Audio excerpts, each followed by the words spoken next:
लंबी छुट्टियों के बाद कुछ दिनों पहले ही मैंने ड्यूटी रिज्वाइन की थी। फिर मेरे पास आया सेजल मेहता केस। इस केस ने मेरे जहन को इतना थका दिया कि लगने लगा मैं इस केस में एक अरसे से उलझा हुआ हूं। मैं जब भी इस लड़की के बारे में सोचता हूं तो एक अजीब ख्याल मेरे जहन को जकड़ लेता है। पुलिस वाले मृत विक्टिम से कभी मिल तो नहीं पाते, लेकिन फिर भी उन्हें विक्टिम की जिंदगी में उतरना पड़ता है और उनकी जिंदगी के उन आखिरी पलों तक पहुंचना होता है जहां उनका गुनहगार छुपा होता है। और इस लड़की की जिंदगी के आखिरी पलों में वो दास्तान छुपी थी जिसे एक भूल का नाम दिया गया था।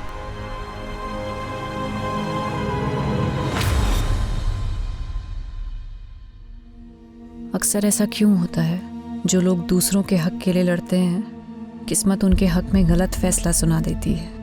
मेरी जिंदगी के कई पन्ने थे, लेकिन हर पन्ने पे 3 शब्द जरूर लिखे होते थे: जोश, जज्बा और जज्बात। Case number 26, Aditya Jain versus Radhika Jain. Your honour, violence का कोई जेंडर नहीं होता है। एक औरत के भी हाथ होते हैं जो कि मर्द पे भी उठ सकते हैं, और एक बीवी भी अपने पति को असॉल्ट कर सकती है। योर ऑनर, मेरे क्लाइंट आदित्य डोमेस्टिक वायलेंस के विक्टिम हैं।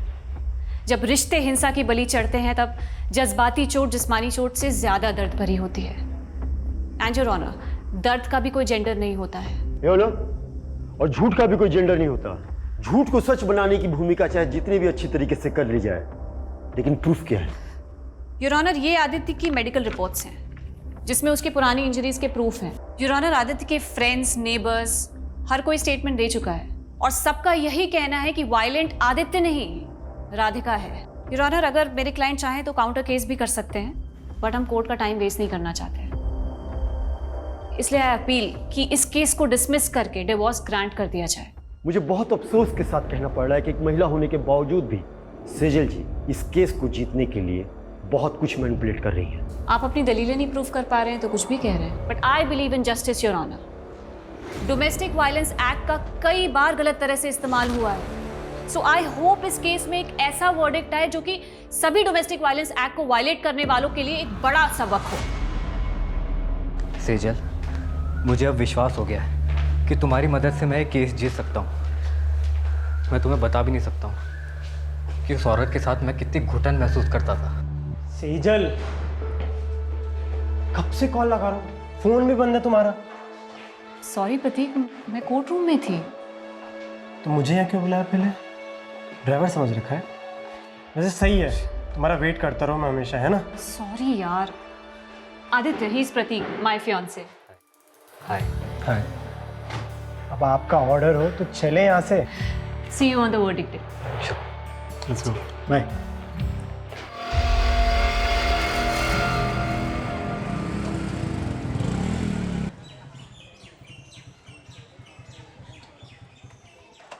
मैंने तुमसे कहा था ना, I was not prepared, और तुम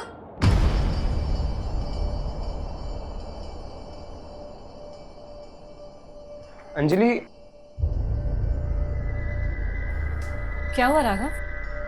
अंजलि रो क्यों रही थी? क्या किया तूने उसके साथ? क्या क्या मतलब? फ्रेंड्स हैं हम, हमारी भी पर्सनल बातें होती है। राघव, तू अभी इतना बड़ा भी नहीं हुआ है, और माँ के एब्सेंस में मैं तेरी बड़ी बहन ही नहीं, तेरी गार्जियन भी हूँ। क्या पका रही होती थी? ये क्या लैंग्वेज हुई राघव? हाँ, रुको, मैं अभी अंजलि से बात करती हूँ। उससे क्या बात करोगी आप? हाँ, तो एक बात बता, तू इतना डर क्यों रहा है? कहीं तूने उसके साथ कुछ ऐसा वैसा तो? इनफ। दीदी, मैं आपको कभी पूछता हूँ क्या कि आप प्रतीक के साथ क्या क्या करती हो? हाँ, मेरी भी पर्सनल लाइफ है, सो प्लीज डोंट इंटरफियर। बहुत बदतमीज होता जा रहा है। सेजल, तुम ना छोटी सी बात को इधर का उधर ले जाती हो यार। तुम उसे शांति से समझाओगी ना तो आई थिंक वो समझ जाएगा। So just relax, okay? चलता। बाहरी दुनिया से जूझना जितना मुश्किल होता है, उससे कहीं ज़्यादा मुश्किल उन रिश्तों से जूझना होता है जिनके लिए हम जीते हैं। अपनों की हार के आगे बाहरी दुनिया की जीत भी फीकी लगती है। आदित्य जैन वर्सेस राधिका जैन। इस केस के फैक्ट्स, स्टेटमेंट्स और प्रूफ्स पे बारीकी से गौर करने के बाद ये कोर्ट आदित्य जैन को डोमेस्टिक वायलेंस के चार्जेस से बरी करती है।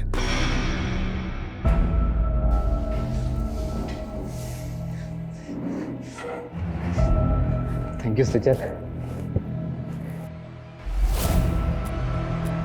You saved my life. तुम मेरे लिए फरिश्ता बन के आई हो। जिंदगी हर मोड़ पे मुझे कामयाब कर रही थी, पर पता नहीं था मैं एक नाकाम सफ़र भी तय कर रही थी।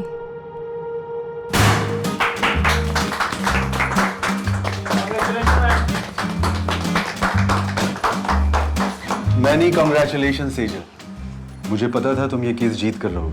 जिस डेडिकेशन, सिंसियरिटी और ईमानदारी से तुम काम कर रही हो, it's something to be appreciated. Thank you sir, लेकिन मुझे आपसे बहुत ज़रूरी बात। आज कोई काम की बात नहीं होगी। It's a celebration time. And listen guys, Sejal की जीत की खुशी में आज मैंने आप सब के लिए डिनर पार्टी अरेंज की है। एंजॉय। तो मुझे लग रहा है बॉस सेजल पे बहुत ज़्यादा मेहरबान हो रहे हैं। थोड़े हाई प्रोफाइल केसेस इसके लिए रिजर्व करके रखे। हम तो सिर्फ पेपर वर्क करने के लिए ना।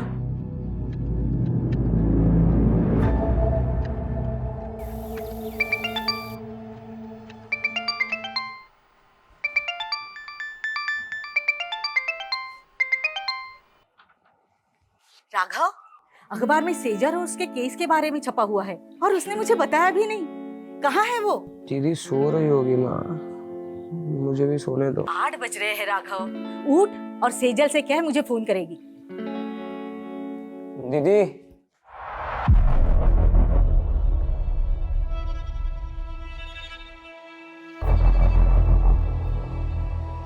दीदी अंदर हो।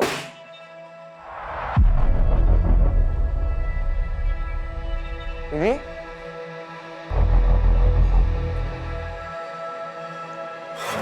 हेलो, कौन? आप कौन बोल रहे हैं? ये मेरी दीदी का नंबर है।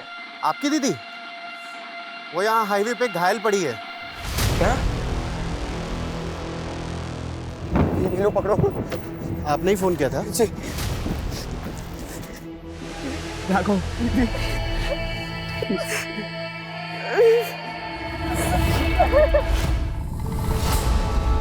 सेजल कुछ बोलेगी भी? मुझे लगता है शायद दीदी के साथ रेप। क्या? इसलिए पूरे रास्ते कुछ बता नहीं रही थी। मैंने उनसे काफी बार पूछा क्या हुआ दीदी, लेकिन उन्होंने कुछ बताया नहीं। पुलिस को बुलाना चाहिए। नहीं, मुझे सेजल से अकेले में बात कर लेने दे। तू बाहर जा।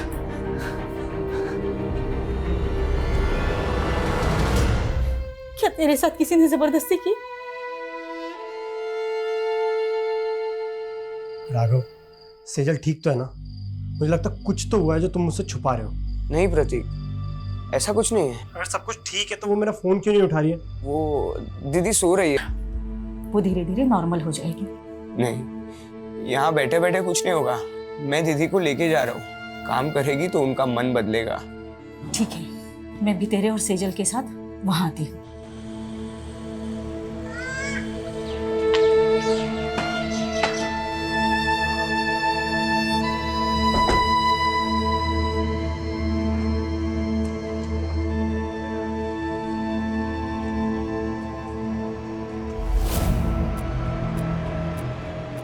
क्या देख रही है? चल अंदर।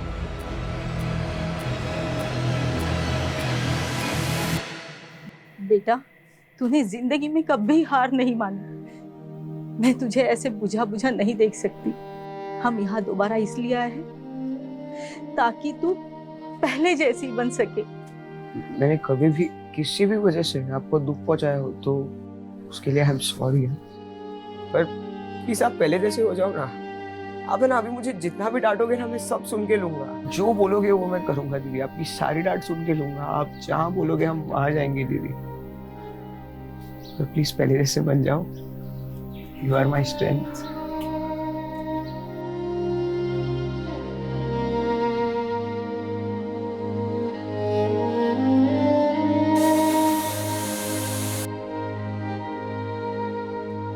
अपने दर्द छिपा के मैं पहली बार एक झूठी जिंदगी जीने की कोशिश कर रही थी। सच मुझसे नाराज था या मैं सच से नाराज थी? मेरी दलीलें मुझे ही उलझा रही थी, पर अपना फैसला भी अब मुझे ही करना था। राघव, तू पक्का सेजल को लेके मुझसे कुछ छुपा नहीं रहा है ना? मैं भी पनवेल आ रहा हूँ। नहीं प्रतीक, वो हम आ गए हैं, सिर्फ 2 ही दिन हुए हैं। अरे तो सेजल का फोन क्यों बंद है? मेरी बात करो उससे। हाँ देखता हूँ। दीदी,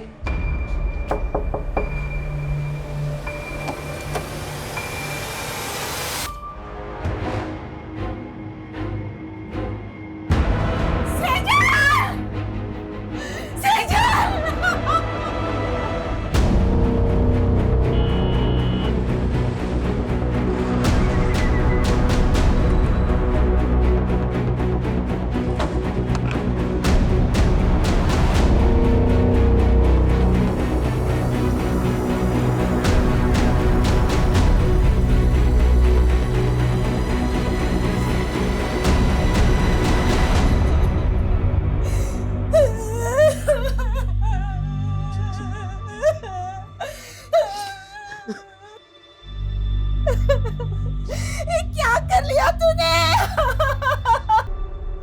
मेरी शिकायत खुद से, अपने आप से। मैं ऊपर वाले को थैंक्स बोलती हूँ जिसने मुझे ये जिंदगी दी, दुनिया के सबसे अच्छे माँ बाप दिए, प्यारा सा भाई दिया।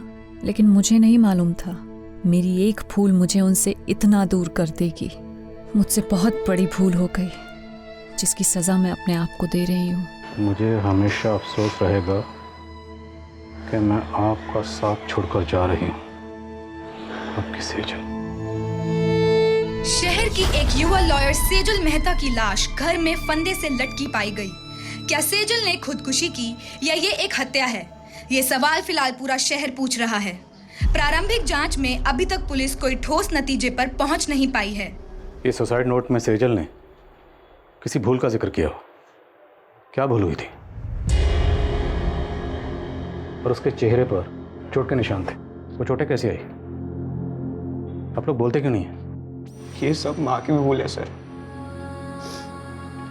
कैसी भूल? सर 15 दिन पहले होली की दहन की रात दीदी एक पार्टी में गई थी। वहाँ उनके साथ कुछ हुआ था सर। पूरी रात घर भी नहीं आई और सुबह सर मुझे लग रहा था उनके साथ रेप हुआ था। रेप? सेजल किसकी पार्टी में गई थी? कहाँ गई थी? अच्छा सुन, मैं तुझसे कल बात करती हूँ। क्यों? आज घर नहीं आने वाली हो? आऊंगी पर शायद थोड़ा लेट हो जाए, एक पार्टी में जा रही हूँ। उन्होंने सिर्फ इतना बताया था कि वो किसी होटल कस्तूरी में गई थी और पूरी रात घर नहीं आई थी। तो क्या ये भूल थी? या फिर आपको ये मालूम होता है कि आपकी बेटी के साथ रेप हुआ है, आपने फिर भी पुलिस में कंप्लेंट नहीं की? उस भूल का जिक्र उसने इस खत में किया। मेरी बेटी का रेप नहीं हुआ था सर। मैंने डॉक्टर से उसका चेकअप भी करवाया था। देखिए, सेजल को बहुत ही बुरी तरह से मारा पीटा गया है। कहीं ऐसी वैसी तो बात नहीं? मेरा मतलब है रेप। ये मैं कंफर्म नहीं बता सकती। अगर आप पहले सेजल को यहाँ पे लेके आए होते तो शायद मैं कुछ कंफर्म बता सकती थी। सेजल के साथ मारपीट किसने की थी? दीदी ने कुछ भी नहीं बोला था सर। वो ट्रॉमा में थी। लेकिन धीरे धीरे वो हमसे घुलने मिलने लगी थी। ऐसे कैसे सुसाइड कर सकती है वो? आप कहना क्या चाहती हैं? क्या कोई बाहर से आया और उसने जबरदस्ती आपकी बेटी को अंदर पंखे पर लटका दी? सर कुछ समझ नहीं रहा है। मैं कॉलेज गया था और माँ शॉपिंग करना है। जब घर आए तो दीदी। माना सेजल ने खुद आप लोगों को कुछ नहीं बताया, पर फिर भी उसकी हालत देखकर आप लोगों को नहीं लगा कि आप लोगों को जानना चाहिए कि पार्टी में उसके साथ क्या हुआ, किसने किया और क्यों किया? जानने की कोशिश की थी सर, बस इतना पता चला कि पार्टी उनके ऑफिस में थी। ऑफिस कहाँ पर है? Jawahar Nagar, JP associates. और सेजल आपको घायल अवस्था में कहाँ मिली थी? MG road. सर यहीं पे मिली थी मुझे दीदी। आसपास तो कोई सीसीटीवी कैमरा नजर नहीं आ रहा है। जादव सुनो, यहाँ आसपास लोगों से पूछताछ करो, पता करो किसी ने कुछ देखा है क्या।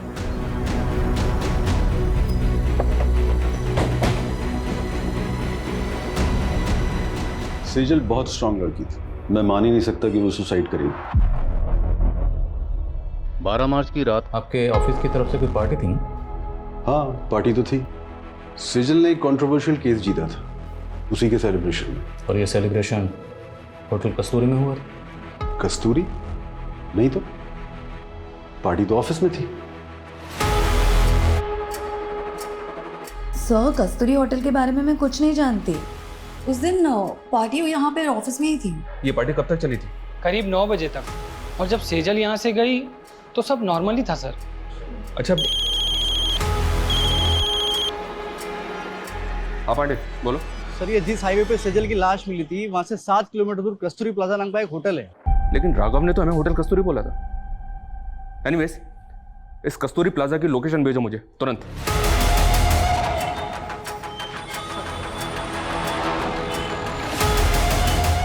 नहीं सर, 12 मार्च को यहाँ कोई पार्टी नहीं थी। इस लड़की को आपने यहाँ देखा था? सर, यहाँ तो बहुत से लोग आते हैं, मुझे याद नहीं है। पांडे, 12 मार्च को यहाँ पे जितने भी गेस्ट आए थे सबकी लिस्ट चेक करो और यहाँ का सीसीटीवी फुटेज भी चेक करो। चाहे सेजल यहाँ पे आई हो। Thank you.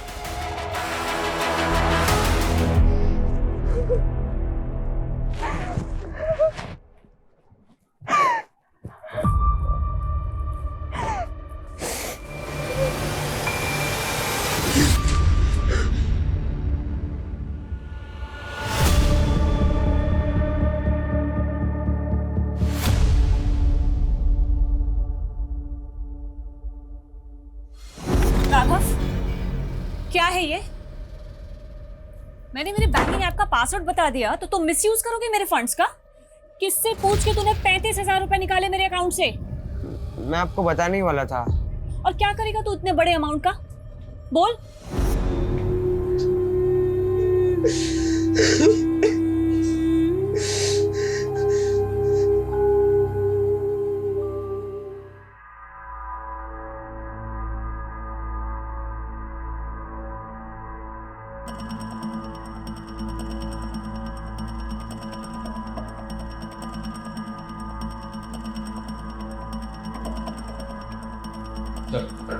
हमने चेक किया, कस्तूरी प्लाजा में 12 मार्च को कोई पार्टी नहीं थी और ऐसा कोई क्लू भी नहीं मिला है जिससे पता चले कि उस रात सेजल वहाँ थी। सेजल के भाई राघव ने होटल कस्तूरी कहा था और ये कस्तूरी प्लाजा है। लेकिन सर, होटल कस्तूरी नाम से कोई होटल नहीं है उस एरिया में। पर पार्टी सेजल की ऑफिस में ही थी, ये तो पूरा स्टाफ करा था। 12 मार्च की ऑफिस की फुटेज चेक करके देख रहे हैं सर, शायद कोई क्लू मिले जिससे पता चले कि उस रात सेजल के साथ हुआ क्या था। 12 मार्च के हादसे को फैमिली वजह मान रही है, जबकि हमें सेजल की लाश उसके 15 दिन बाद 27 मार्च को उसके घर पर ही मिली। भाई ये फैमिली हमें पार्टी और होटल के चक्कर में बेवजह उलझा तो नहीं रही। उनके बयान अटपटे तो हैं। भाई कह रहा है कि उसका रेप हुआ था, माँ कह रही है कि उसका रेप नहीं हुआ था। और ये सुसाइड नोट, इस सुसाइड नोट में सेजल ने किसी भूल का जिक्र किया। जब उनसे पूछा गया कैसी भूल, इस बात का उनके पास कोई जवाब नहीं। आपको लग रहा है ये मर्डर भी हो सकता है? मर्डर के एंगल को भी रूल आउट नहीं किया जा सकता। मर्डर या सुसाइड, 12 मार्च से लेकर 27 मार्च तक फैमिली की एक्टिविटी पता करो। 12 मार्च पे फोकस करो और पता करो कि 12 मार्च को सेजल ऑफिस के अलावा और कहाँ कहाँ गई थी। 13 मार्च से 24 मार्च के बीच ये फैमिली पनवेल में थी सर। तो पनवेल में अपने खबरियों को एक्टिव करो और पनवेल से लौटने के बाद 24 मार्च से लेकर 27 मार्च के बीच में फैमिली में क्या क्या हुआ सब पता करो। और जिस डॉक्टर ने सेजल को एग्जामिन किया था उससे मिलना पड़ेगा, और जिस लड़के से सेजल की मंगनी हुई थी उसे ही पूछताछ के लिए बुलाओ। मैंने 14 मार्च को सेजल का चेकअप किया था। उसके घाव 2-3 दिन पुराने थे, कहीं ब्लेड के कट्स तो कहीं खरोचे, जलने के बहुत निशाने थे। 6-7 जगह तो ब्लड क्लॉट्स हुए थे। ऐसा लग रहा था मानी जैसे कुछ बेल्ट की चीज़ें से मारा गया है। सेजल का रेप हुआ था नहीं? मैं इसको लेके श्योर नहीं हूँ। इनफैक्ट मैंने सेजल के मॉम को भी बोला था।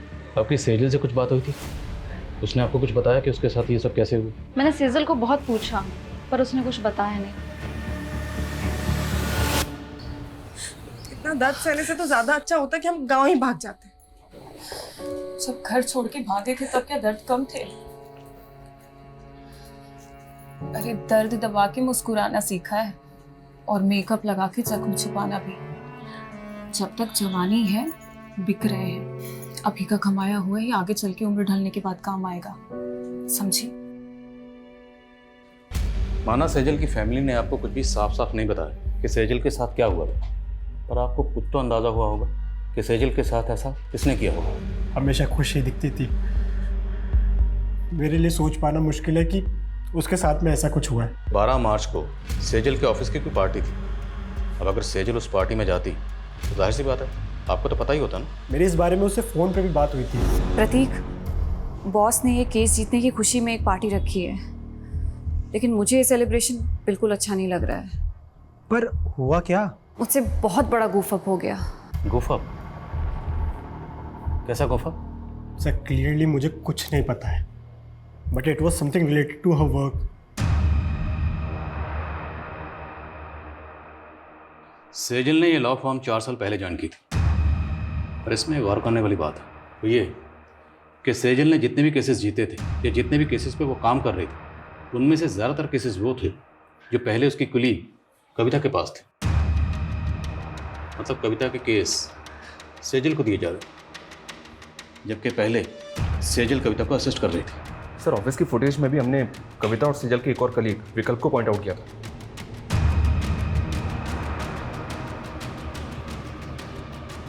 ये देखिए सर, सेजल ऑफिस से आखिरी बार कविता और विकल्प के साथ जाती हुई दिख रही। सर सेजल के 12 मार्च के CDR के अकॉर्डिंग उसकी आखिरी 2 फ़ोन कॉल्स भी जानने जैसी हैं। सेजल ने रात को 8 बजे आदित्य जैन को कॉल किया था और फिर ठीक उसके बाद राधिका जैन ने सेजल को कॉल किया। आदित्य जैन सेजल का क्लाइंट था और राधिका आदित्य की बीवी। राधिका ने आदित्य पे डोमेस्टिक वायलेंस के चार्जेस लगाए थे, केस किया था और इसी केस को सेजल ने जीता था जिसकी खुशी में पार्टी हो रही थी। मुद्दा ये है कि सेजल का क्लाइंट था आदित्य जैन, फिर राधिका ने इसे कॉल क्यों किया? कहीं ऐसा तो नहीं कि राधिका से हार बर्दाश्त नहीं हुई? और ऐसा पॉसिबल है सर। आदित्य और राधिका से मिलो और सेजल के ऑफिस में नए सिरे से पूछताछ करनी पड़ेगी। उस पार्टी वाली रात सेजल आप दोनों के साथ पार्टी से बाहर गए थे, कहाँ गए थे आप लोग? देखिए सर, हम सिर्फ उसके साथ ऑफिस से बाहर तक गए थे। बॉस को तुम पे कितना भी प्राउड हो, पर मेरा असली प्राउड तो तुम हो। मेरी छोटी सी असिस्टेंट ने इतनी तरक्की जो कर ली। तरक्की मैंने आपको छोड़ने के बाद ही की है। वो कहते हैं ना कि बरगद के नीचे कोई और वृक्ष नहीं पनप पाता, मैं भी नहीं पनप पाती। इसलिए विकल्प, थिंक अबाउट योर फ्यूचर। अच्छा, तो तुम शुरू से ही इतना बोलती हो? राज ना बहुत ज़्यादा मीठा बोल रही हो। Thank you ma'am for appreciating me. Excuse me. हम तभी वहाँ से चले गए थे। उसके बाद मैंने उसे एक लड़की के साथ जाते हुए देखा। लड़की? जी सर। कौन थी वो लड़की? I don't know her. Actually काफ़ी अंधेरा था तो मैंने उसे ठीक से देखा नहीं। ऑफिस के बाहर की 12 मार्च की CCTV फुटेज निकलवा। अगर ये लोग सच बोल रहे हैं तो पता तो चले सेजल उस रात किस लड़की के साथ गई थी।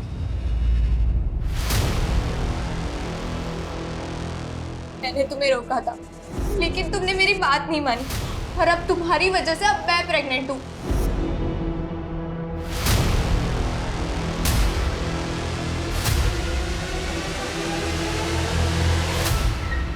यार आज तो एक भी ग्राहक नहीं फंसा। मेरे को तो खड़े खड़े नींद लग रही है। चलना घर चलते हैं। मेरी तो बुकिंग आ गई। इसको पूछना इसको 2 चाहिए क्या? मेरा भी बोल नहीं हो जाएगा। अरे ये मेरे को देने में तो बार्गेनिंग करता रहता, तुझे कहाँ से देगा? जा तू जाके सो जा।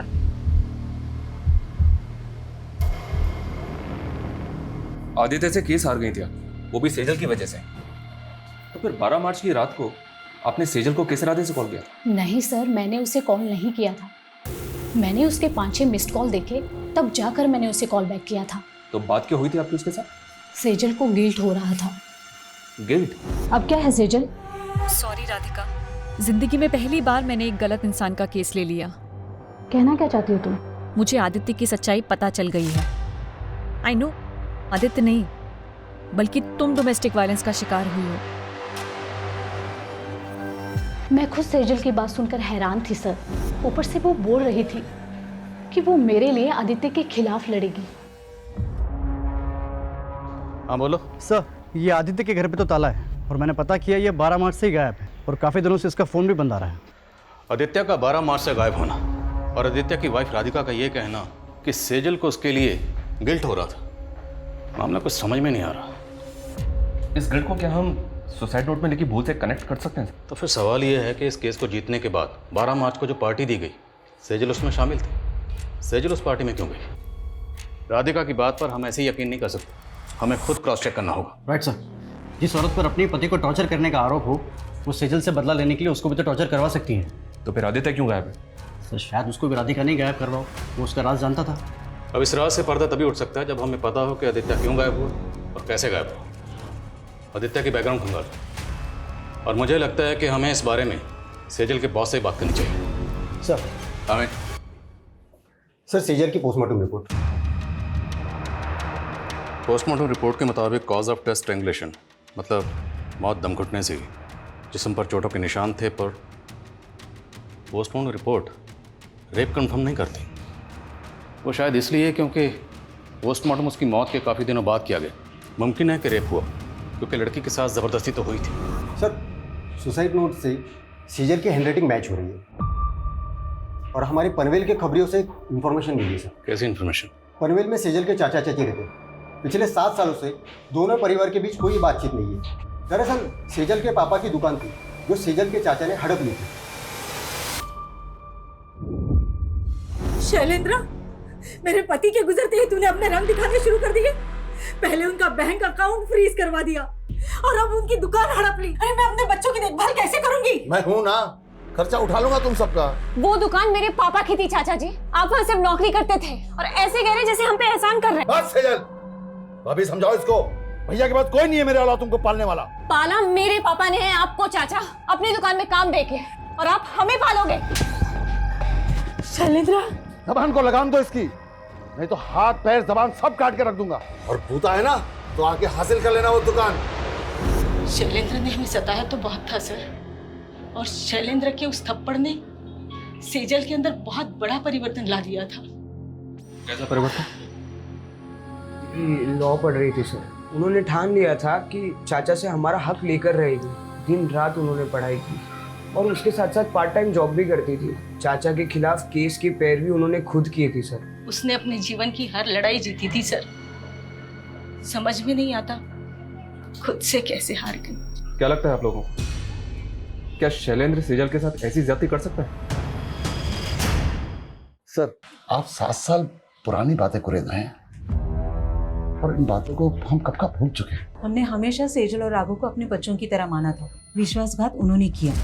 उस दुकान पर इनका भी बराबर का हक था, लेकिन सेजल ने चालाकी से। छोड़ना अभी सब बातें, कहिए और कुछ है जो आप पूछना चाहते हैं? 12 मार्च को किधर थे आप? यही पनवेल में। पनवेल में कहाँ पे? अपने घर पर ही था। आई डोंट बिलीव राधिका सच बोल रही। राधिका अपने हस्बैंड आदित्य को टॉर्चर करती थी and it's proven in the court. अगर सेजल को केस जीतने के बाद ऐसा कुछ लगता तो सबसे पहले वो मुझे बताती। सेजल के मंगेतर ने बताया कि वो काफ़ी दिनों से परेशान थी, और जब उसने बार बार पूछा सेजल को कि किस बात को लेकर परेशान है, तो सेजल ने बताया कि उससे काम में गुफा हो। अब जैसे कि आपने कहा कि सेजल सबसे पहले अगर कुछ होता तो आपको बताती, तो अगर इस गुफा का ताल्लुक राधिका के केस से नहीं है तो फिर किस बात से, जिसको लेकर सेजल परेशान थी? ऐसा कुछ नहीं था, और आप ये बेकार के सवाल करके अपना टाइम वेस्ट कर रहे हैं। सर मैंने आदित्य के कुछ रिलेटिव से बात की, लेकिन किसी को नहीं पता कि आदित्य इस वक्त कहाँ पे। आदित्य मोती नगर की कंपनी में मैनेजिंग डायरेक्टर था। वहाँ इंक्वायरी करो, शायद कुछ पता चले। सर इसमें 12 मार्च के सेजल के ऑफिस की बाहर की फुटेज है। सर इसमें वो इस लड़की के साथ बाहर जाते हुए दिख रही है। कौन है ये लड़की?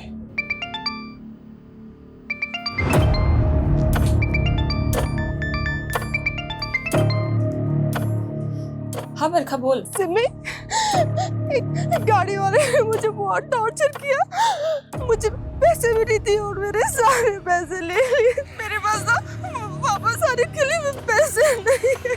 तू घबरा मत बरखा, कहाँ है तू बता मुझे, मैं आती हूँ तुझे लेने।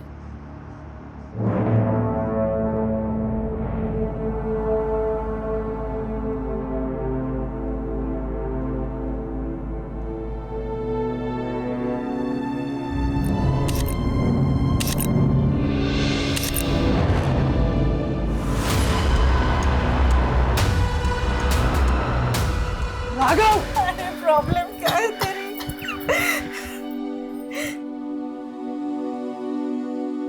क्या चाहता है तू? फिर से मैं वही दिन देखूं? हाँ?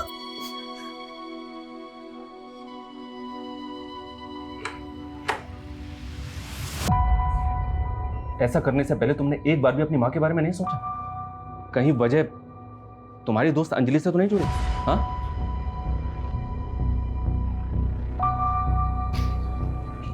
ये देखो, और मैं बताओ कि 12 मार्च की रात को अंजलि सेजल से मिलने क्यों गई थी?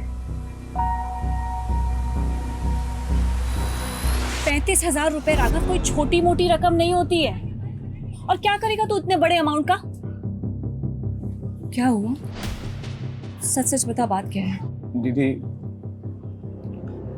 अंजलि प्रेग्नेंट है। इतनी बड़ी बात तुमने हमसे छुपाई? सर, मैं गिल्ट में था। कहीं मेरी इसी भूल की वजह से तो दीदी ने। सॉरी।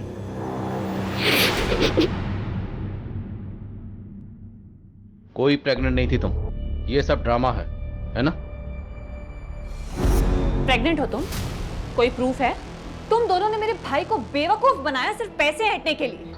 अब देखना, ऐसे चार्ज में तुम लोगों को अंदर करवाऊंगी ना कि कभी भूलोगे नहीं। 12 मार्च को सेजल को लेकर कहाँ गई थी?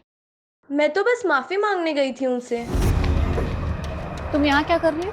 मुझे माफ कर दो दीदी, प्लीज मेरे खिलाफ कोई केस मत फाइल करना। तुमने गुनाह किया है तो सजा तो तुम्हें दिलवा के रहूंगी मैं। नहीं दीदी प्लीज। वो वहाँ से चली गई थी, कहाँ गई वो मुझे नहीं मालूम है। तो हम मालूम कर लेंगे। जरा इन दोनों को मालूम पर घुमाओ। जी सर। माना तुमने हमसे पहले अंजलि की बात छुपाई, पर हमें अभी तक किसी भी होटल कस्तूरी का पता नहीं चला है।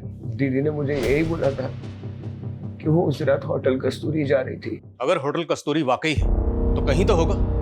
हर छोटे मोटे होटल की लिस्टिंग करो और ढूंढो होटल कस्तूरी को। और सेजल अपने भाई राघव को एमजी रोड पर मिली थी। एमजी रोड से लेकर सेजल के ऑफिस तक जहां जहां सीसीटीवी है सबकी फुटेज निकलाओ, फुटेज स्कैन करो। सर, ये आदित्य जिस कंपनी में एमडी था वहां से अचानक से रिजाइन करके चला गया। ऑफिस में इंक्वायरी की तो पता चला कि ये वहां पे काम करने वाली लड़कियों को फेवर देने के लिए उनका शारीरिक शोषण किया करता था।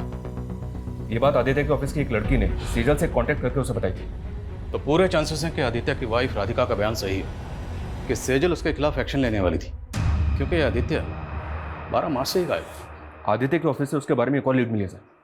शायद ही अपने मामा के घर पहुंच सकता है। उठवा। भागा नहीं था मैंने रिजाइन किया था। तुम 12 मार्च से गायब हो। 12 मार्च मतलब उसी दिन जिस दिन सेजल। मैंने कुछ नहीं किया है, मुझे अपने लॉयर से बात करनी है। अपने लॉयर को तो तूने मार दिया। अब किससे बात करेगा? बोल, क्यों मारा सेजल को? देखो, मुझे डराना मत। मुझे क्या लग रहा है तेरे साथ हम यहाँ पर टाइम पास कर रहे हैं? हाँ, रेप और मोलेस्टेशन के चार्जेस लगे हैं तुझे, और तेरे ऑफिस की कई लड़कियों की रिकॉर्डिंग स्टेटमेंट है हमारे पास। बोल अब। मेरे पास प्रूफ्स हैं तुम्हारी असलियत के। मुझे तो खुद पे गुस्सा आ रहा है कि तुम्हारे जैसे सेक्स ऑफेंडर की पैरवी की मैंने। पर थैंक्स सेजल, तुम्हारी वजह से मैंने केस जीत लिया। मैं राधिका के साथ मिलकर काउंटर केस करूंगी तुम्हारे खिलाफ। कल ही वारंट निकल जाएगा तुम्हारा। मैं डर कर भागा जरूर था, लेकिन मैं सच बोल रहा हूँ, मैंने सेजल के साथ कुछ भी नहीं किया है। राइट सर, मैं पता करने की कोशिश कर रहा था।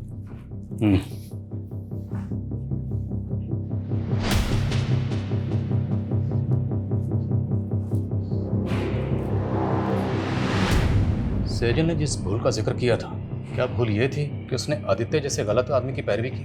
अगर हाँ, तो फिर वो 12 मार्च से लेकर 27 मार्च तक खामोश क्यों थी? और कोई भी भूल इतनी बड़ी कैसे हो सकती है जिसकी वजह से सेजल जैसी लॉयर सुसाइड कर ले?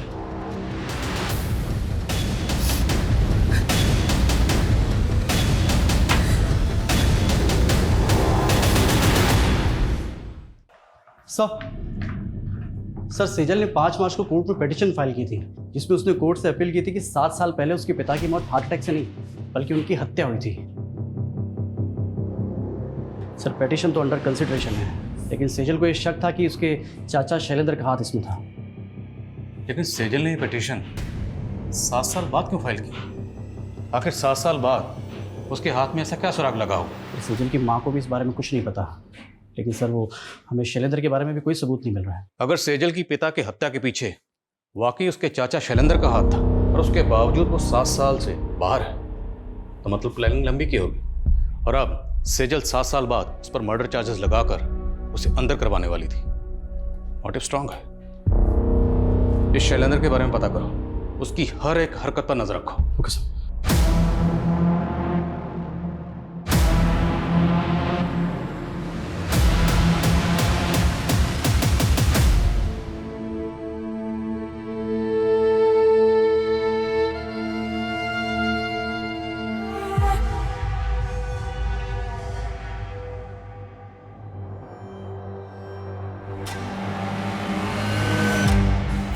रोज रोज पेट पे लात मारती हूँ मैडम। बकबक बंद कर। क्या बकबक मैडम? जो मर्डर करके भाग जाते हो उनको तो आप पकड़ नहीं पाते हो और हमारे जैसों को दबोच लेते हो आप। क्या बोल रही है तू? किसका मर्डर? मेरी दोस्त का मर्डर। 6 महीने पहले 12 मार्च को हाईवे रोड पे मेरी दोस्त को मार दिया गया था। उसकी सुनवाई हुई अभी तक? चल ठीक है गाड़ी में बैठ।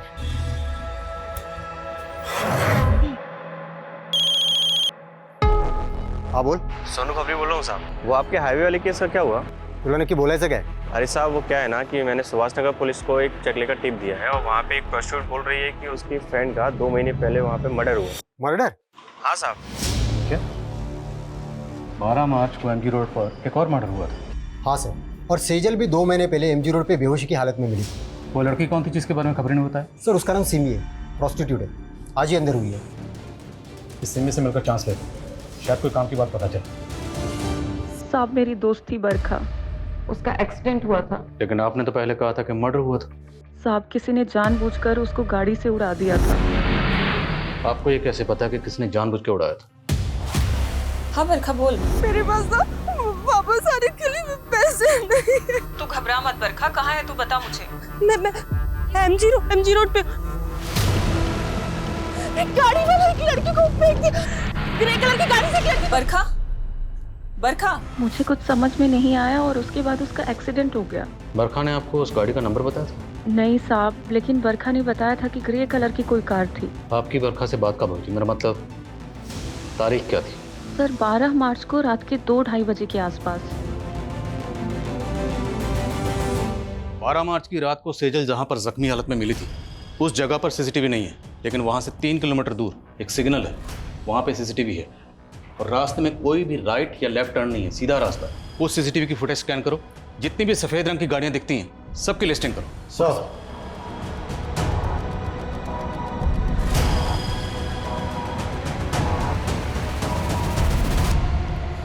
सर उस रात 2 बजे के बाद उस रास्ते से ये 7 ग्रे कारें गुजरी थी और ये इन 7 कारों के 7 ओनर्स हैं। इन ओनर्स की डिटेल्स निकाली तो पता चला कि इनमें से ये मनीष, इसका एक होटल है, होटल संतूरी। राघव ने कहा था कस्तूरी। होटल कस्तूरी में गई थी। संतूरी कस्तूरी। सर ये भी तो हो सकता है कि सुनने में फर्क आया।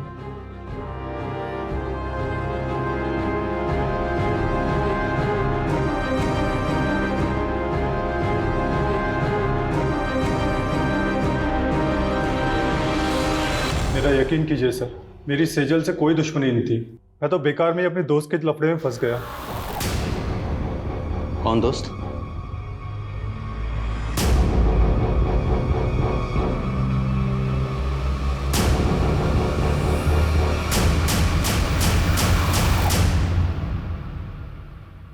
दो महीने से तेरी एक्टिंग देख रहा हूं और अब तो इस डंडे पे नाच कर।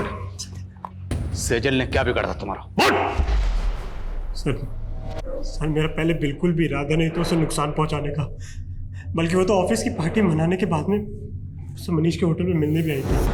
प्लीज प्रतीक, वैसे भी आदित्य की वजह से मैं बहुत गिल्ट में हूँ। पार्टी करने का एकदम मूड नहीं है। सेजल, ऑफिस में ये सब चलता रहता है। Please please. कौन? Cheers guys.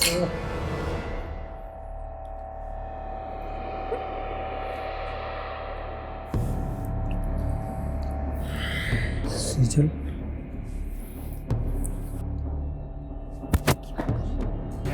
दोस्त है सामने।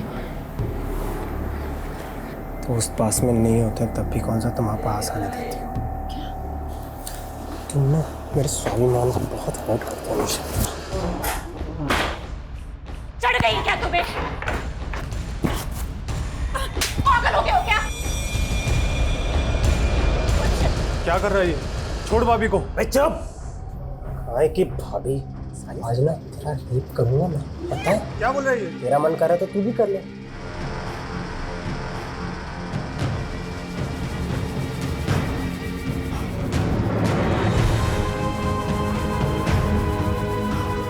निकल जल्दी से, लॉयर है, फंसा देगी। अबे हट।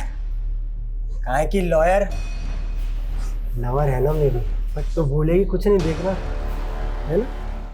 विशाल, 12 मार्च को एमजी रोड पर एक और मर्डर हुआ था। 12 मार्च की रात को सेजल के चाचा ने हड़प कर लिया था। 12 मार्च की रात को सेजल ने खुदकुशी की या ये 7 ग्रे कारें गुजरी थी और इन 7 कारों के 7 ओनर्स हैं। इन ओनर्स की डिटेल्स निकाली तो पता चला कि इनमें से ये 7 ग्रे कलर की कार थी।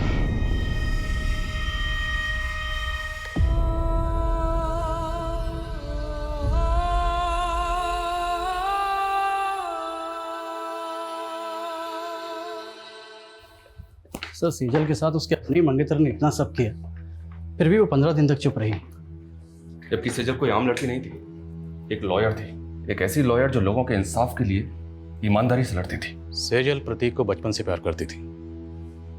उसने प्रतीक पर आंख बंद करके भरोसा किया, लेकिन प्रतीक ने उसके भरोसे को तोड़ा।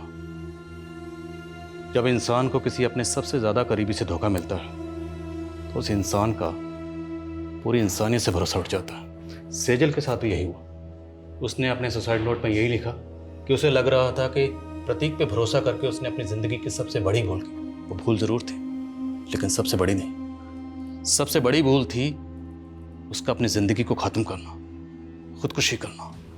हम सब की जिंदगी में दुश्वारियां आती हैं, परेशानियां आती हैं, लेकिन उन परेशानियों से लड़ते हुए, दुश्वारियों से जूझते हुए, जद्दोजहद करते हुए जिंदगी में आगे बढ़ना होता है। इसी का नाम जिंदगी है। मौत किसी मसले का हल नहीं है।